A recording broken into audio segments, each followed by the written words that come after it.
বিদঙ্গ.com-এ স্বাগত জানাই। আমি রাজা কুন্ডু, তোমাদের ম্যাথমেটিক্স এর টিচার। চলো দেখে নেওয়া যাক আজকের প্রশ্নটি কি আছে। আজকের প্রশ্নটিতে বলা আছে যে সঠিক উত্তরটি নির্বাচন করো। নিচের কোন বহুপদী রাশিমালাটির মাত্রা শূন্য?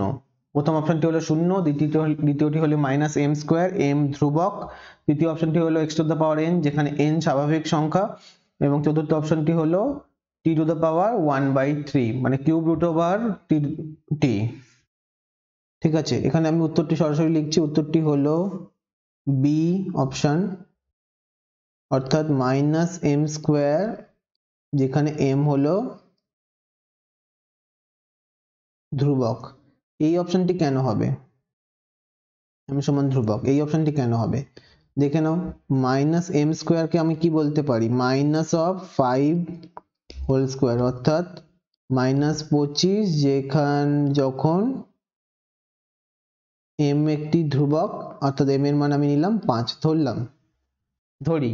এইভাবে যে কোনো নাম্বারের ক্ষেত্রে সেই নাম্বারটার স্কোয়ার হবে, 5-এর স্কোয়ার, 6-এর স্কোয়ার, তাহলে হবে -25, -36, এইভাবে মানগুলি আসবে।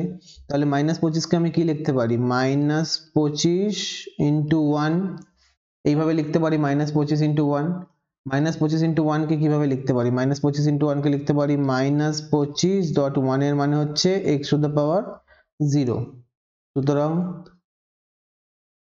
সুতরাং কি আসলো? সুতরাং রাশি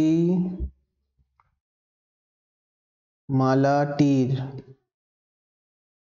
মাত্রা, অর্থাৎ x এর মাথায় যে সূচকটি আছে সেই মাত্রাটি, x হচ্ছে চলরাশি, সেই চলরাশির মাথায় যে সূচক সেটি হলো মাত্রা, সেটি কি হলো? শূন্য হলো। তাহলে এটি হলো আমাদের নির্ণয় উত্তর।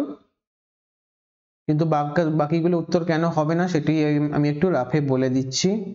প্রথমটি এ অপশন, অপশন এ তে শূন্য আছে। শূন্য একটি শূন্য বহুপদী রাশিমালা, তার মাত্রা অসংগত হয়।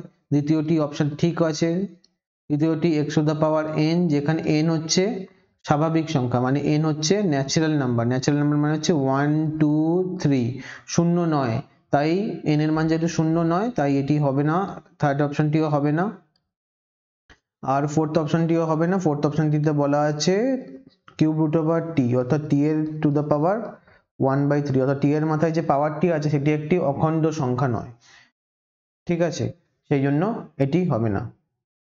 তাহলে এই হলো আমাদের নির্ণয় উত্তর, option B. Thank you for watching বিদঙ্গ.com। অঙ্কের আরো প্রবলেম এবং সলিউশনের জন্য আমাদের ওয়েবসাইট অবশ্যই ব্রাউজ করো। Thank you.